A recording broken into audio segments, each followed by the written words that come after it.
mas a filosofia hoje me auxilia a viver indiferente. Olá a todos, essa videoaula é a respeito da filosofia pré-socrática, os pré-socráticos, e depois nós vamos analisar a filosofia de Sócrates, Platão e Aristóteles.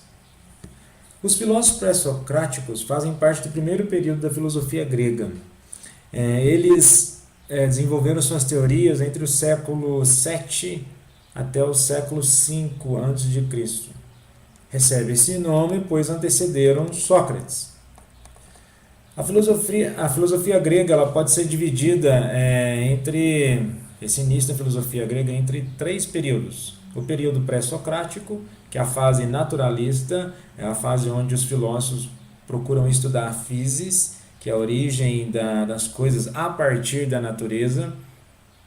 Então podemos dizer que nesse momento já houve uma transição para uma explicação mais racional sobre a existência do mundo, abandonando aquela visão mitológica, onde nós tínhamos lá a teogonia, e agora surge a cosmologia no sentido de explicar o mundo a partir de princípios mais plausíveis, mais evidentes ao homem. Depois o período socrático, que é a fase antropológica, que é o estudo do ser humano, e com essa fase, logo após essa fase, nós temos lá a parte psicológica, que é o estudo do conhecimento, ou epistemológica, que é o estudo do conhecimento, psicológica no sentido de psique, psique em grego quer dizer o estudo da alma, com Platão, e depois a parte metafísica, com Aristóteles, também buscando os elementos da origem na natureza,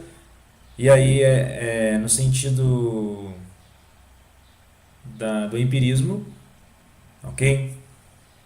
Então Sócrates é antropológico, Platão pode ser considerado psicológico, estudo da alma, razão, e Aristóteles ele é empirista, o conhecimento por meio da experiência. E depois o período helenístico, que é a fase ética e cética. Surgem aquelas escolas filosóficas que cada uma tem uma teoria sobre o conhecimento, ou sobre os valores, ou sobre as éticas. Surgem várias escolas buscando conhecer os vários elementos que compõem a realidade do ser humano. Nesse sentido, nós temos lá a escola jônica, a pitagórica, a eleática e a atomista. A primeira aí é exatamente desenvolvida numa colônia grega chamada Jônia. A segunda, pitagórica, que é no sul da Itália. A eleática, que é também na parte do sul da Itália. E a atomista, que é na região da Trácia, na Grécia. Então, cada um dos pré-socráticos ele vai receber seu segundo nome exatamente da cidade de origem. Temos lá o que eles dizem que foram dos primeiros filósofos. Embora o termo filosofia ele tenha sido cunhado, ou seja, elaborado por Pitágoras, quem é realmente considerado assim o primeiro filósofo foi Tales de Mileto, porque ele consegue prever um eclipse, na verdade não só prever, ele consegue descrever esse elemento do eclipse, e essa observação, querendo ou não, é uma observação científica, embora ele não tivesse essa intencionalidade de ser cientista, embora ele não tivesse essa intencionalidade científica de analisar o que estava acontecendo, ele tem na sua natureza essa vontade, ele tem na sua natureza essa necessidade de buscar entender o fenômeno. Mas o Tales de Mileto também ele fica muito conhecido sobre a sua teoria da água, onde ele acreditava que a água era o principal elemento, ou seja, era a essência de todas as coisas. Ele tem razão, que se nós formos analisar, a manifestação e a diversidade de vida se dá pela existência da água. Agora, ele não consegue explicar de onde vem essa água originalmente, essencialmente, na sua essência. Então ainda ele tem uma explicação meio que mitológica, mas ele acerta ao dizer que a água é a essência da vida. A partir da manifestação da água existe a manifestação da vida.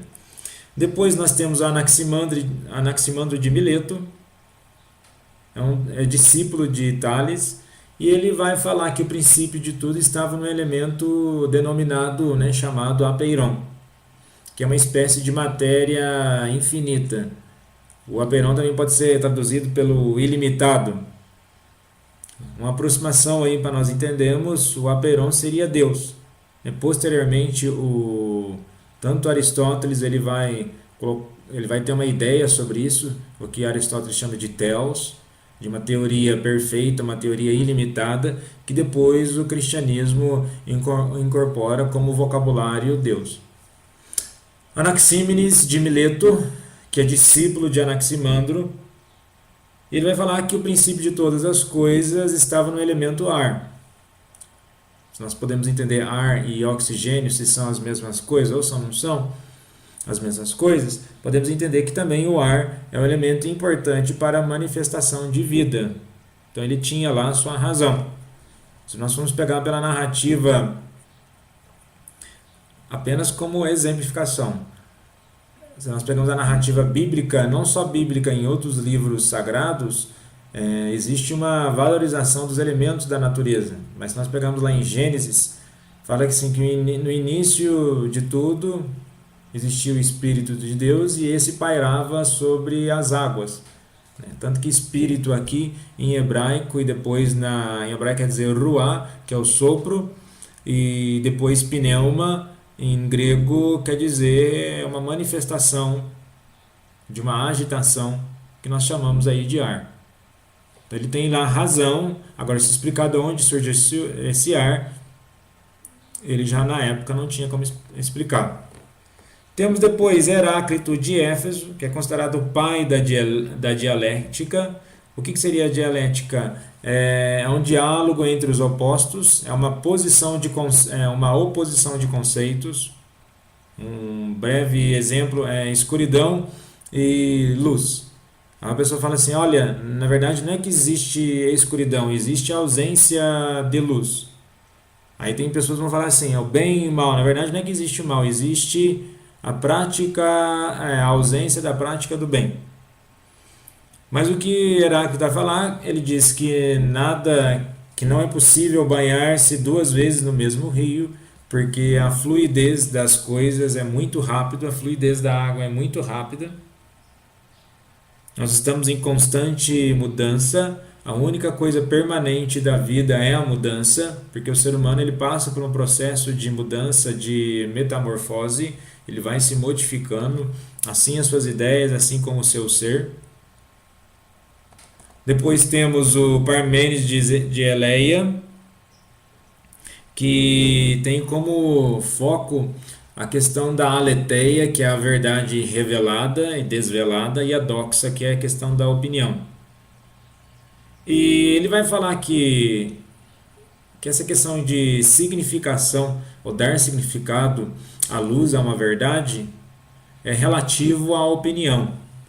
Ou seja, é uma ilusão. Muitas vezes naquilo que nós temos como padrão de verdade, de entendimento, é relativo à sua opinião. Se é relativo à sua opinião, não é uma verdade universal estabelecida, não é uma verdade para todos. Isso não quer dizer que a verdade necessariamente seja relativa, mas aquela verdade ela está sujeita à sua análise de opinião. Ele também vai dizer que o ser humano, ou o ser é ilusório, o ser não tem movimento, diferente de Heráclito. O que move não é o ser, de acordo com Parmênides. O que move é nossa ilusão e nossa opinião sobre determinado conceito. Um exemplo, se você diz, eu sou feliz, ou estou feliz. Isso quer dizer que quando você diz assim, eu sou feliz, você engloba todos os momentos da sua vida, que no passado você sempre foi feliz, que no presente momento você é feliz e que no futuro você vai continuar sendo feliz. Então você assume na condição do seu ser todas as possibilidades, sem antes ter vivido uma experiência futura, sabendo que no seu presente você não é plenamente feliz e sabendo que no passado houve momentos de tristeza. Mas isso não quer dizer que o ser humano não possa alcançar a felicidade. Então a felicidade é uma busca contínua, muitas vezes baseada numa busca de ilusões, de uma satisfação de prazer. Isso na perspectiva de Parmênides. Depois temos Pitágoras de Samos, como eu já disse, ele vai falar que os números foram os principais elementos de estudo e reflexão. É o teorema de Pitágoras, quando vocês já estudarem matemática. Temos o Demócrito de Abdera, que é considerado aí o pai do átomo, onde ele vai dizer que o átomo era o princípio de todas as coisas, desenvolvendo assim a teoria atômica, num período onde não existia microscópio e não existia outros mecanismos, instrumentos para analisar uma realidade tão microcósmica. Ele conseguiu isso. E podemos entender também que aí surge aquela visão de microcosmo e macrocosmo. Dentro da realidade humana existe uma realidade menor que o ser humano. E as realidades menores ajudam a compor as realidades maiores. E depois um outro que nós analisamos era o Anaxágoras, que era os 4 elementos. A união dos 4 elementos, o quinto elemento seria o homem. Os 4 elementos ajudariam então o homem a entender melhor a realidade, a natureza onde ele vive. E aí nós terminamos essa parte da filosofia pré-socrática. E aí nós vamos para Sócrates. Nós estamos aqui dando saltos históricos porque a preocupação inicial aqui não é a história em si, e sim os pontos da história. Então nós vamos para o ano 470 a.C., que é o período aí de Sócrates, até 399 a.C., e alguns vão considerar ele como um dos fundadores da filosofia ocidental. Como assim um dos fundadores? Os fundadores no sentido que ele faz uma análise antropológica sobre o ser humano, ou seja, uma análise do homem pelo próprio homem acerca dos seus valores, da justiça, na questão estética. E toda a sua filosofia é baseada no diálogo. O que quer dizer diálogo? Da palavra grega logos, quer dizer razão, palavra, dia, de 2, então onde 2 pessoas elas entram em diálogo na busca de uma verdade. Tanto que essa busca ela é expressada na frase de Sócrates: conhece-te a ti mesmo, e essa busca é através do autoconhecimento, do princípio da contradição. Embora alguns vão falar aí que Heráclito, que começa com a dialética, Sócrates ele faz uma dialética mais no sentido profundo do que é o ser humano. E ele usa do seu método socrático, que é da maiêutica, que significa literalmente trazer a luz. Ou seja, ele faz uma relação de iluminação da verdade, que está contida no próprio ser, a partir das contradições, a partir do momento que ele leva a pessoa a refletir sobre os seus conceitos. A pessoa vai então analisar de maneira própria se aquilo que ela acredita pode ser melhorado ou aperfeiçoado. Surge um princípio de contradição. Um exemplo disso, a pessoa fala assim: eu acho ciclano ou ciclana bonito ou bonita. Mas pergunta, mas o que é beleza? A pessoa não sabe responder ao certo, então como ela diz que ela acha alguma coisa se ela nem sabe sobre aquilo que ela está achando? Então, de certo modo, ele vai ter um conceito de ironia. A ironia não é ficar tirando sarro das pessoas, mas uma ironia, às vezes o próprio Sócrates já sabia o que era o conceito, mas ele faz questão de perguntar à pessoa para que então a pessoa pudesse entrar nesse processo de contradição. Saindo de Sócrates, vamos para Platão, discípulo de Sócrates, desculpem. Se Sócrates era antropológico, Platão ele fica inconformado aí com a morte do mestre.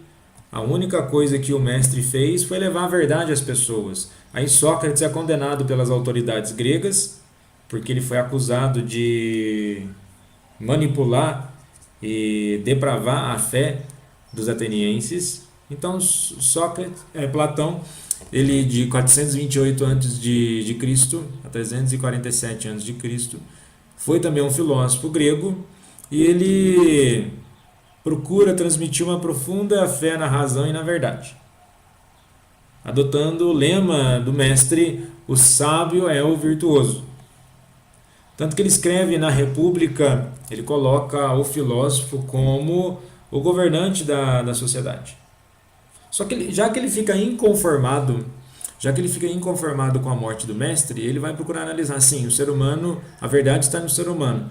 Mas ele começa a analisar, não está bem no ser humano não, a verdade está fora do ser humano. O ser humano, para realmente alcançar e atingir uma verdade que não está no ser humano, ele deve buscar uma verdade fora de si. O que ele vai chamar aí de mundo das ideias, que é um mundo perfeito da opinião. Então o ser humano deve, a partir de um processo de purificação da alma aqui em Platão não é no sentido espiritual necessariamente, mas a alma é a psique, é a razão humana.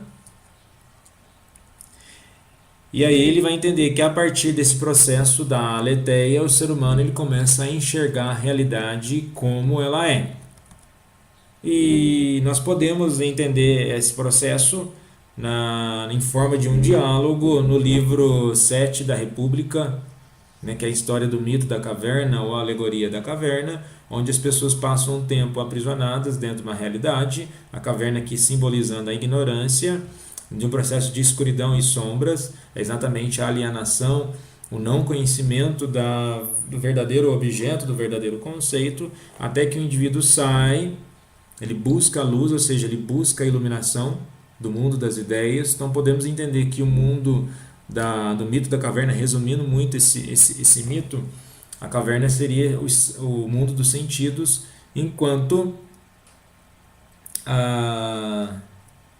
o mundo exterior, iluminado, é o mundo das ideias. Então sair da caverna é sair do senso comum, e quem sai da caverna atinge o senso crítico. O corpo ele aprisiona a nossa alma. E depois, por último aí, Aristóteles, onde nós temos a filosofia aristotélica diferente da filosofia platônica, embora Aristóteles fosse discípulo de Platão, ele é empirista, ele não busca uma verdade fora do homem, ele busca novamente uma verdade no homem, e ele vai dizer que nada chega ao intelecto, à inteligência humana, sem antes ter passado pelos sentidos. Ele estabelece então uma filosofia empírica, onde ele analisa que na natureza existem substâncias que podem ser estudadas para então entendermos como é constituída a realidade, que ele chama de metafísica.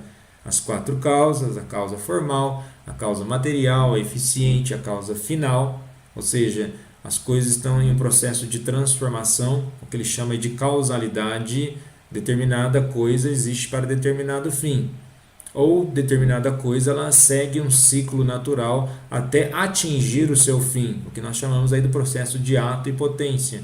O ato é a manifestação do fenômeno concretizado, enquanto a potencialidade é a transformação desse fenômeno em uma outra coisa. Exemplo da semente em uma planta. Uma semente ela pode vir a ser uma planta, desde que se ela seguir todo o seu processo natural, ela vai desembocar a ser uma planta. Mas Aristóteles é até considerado o pai da botânica, né? O pai da ciência antiga. Então nós podemos entender nesse sentido. A ética aristotélica ela é dividida em quatro partes. A finalidade é a felicidade, o que Aristóteles vai chamar de eudaimonia. Ele encontra dentro de si substâncias, elementos na busca da felicidade, que é um processo de equilíbrio, porque há pessoas ainda que dizem que a felicidade é apenas um conceito absoluto. Você só é feliz na felicidade. Não. A felicidade é um processo onde você já foi triste, mas a partir desses contrastes você, apesar das dificuldades, você encontrou motivo para ser feliz, você encontrou motivo para estar satisfeito com a sua existência. E nesse sentido, você busca o caminho do justo meio, que é aquele exemplo, existe a diferença do covarde e do corajoso. O covarde é dominado pelo medo, enquanto o corajoso ele domina o seu medo, ele sente medo, ou seja, a oposição. Depois, nessa oposição de conceitos, ele vai realizar as suas virtudes morais e dianoéticas. O que é uma virtude moral? É um desejo, não é só porque eu tenho desejo, porque eu tenho que fazer isso, mas por outro lado, tem muitas pessoas que têm o desejo, elas deixam de fazer com medo de uma punição moral, seja de uma autoridade ou seja de um ser superior. E a dianoética, que é a questão da sabedoria prática. Ora, se você realmente entendeu o conceito, se você dominou aquele conceito, então vai e pratica. E tudo isso é uma realização por decisões individuais que incluem os outros. Ou seja, a ética é uma ciência que visa a ação do indivíduo perante o coletivo. Ou seja, o coletivo, ele não pode, o individual não pode apenas visar a sua realidade isolada da realidade do grupo. E nesse sentido, ele vai dizer que a ética está estritamente relacionada com a política, não da forma que nós vemos hoje, porque a política, a palavra polis, se dá no sentido de cuidar da cidade. Polis, cidade, é uma prática de qualquer cidadão a política, não no sentido partidário. E a partir da prática da ética na política, é possível uma prática da felicidade e é também possível uma prática da justiça. Ok? Espero ter ajudado vocês. Bons estudos.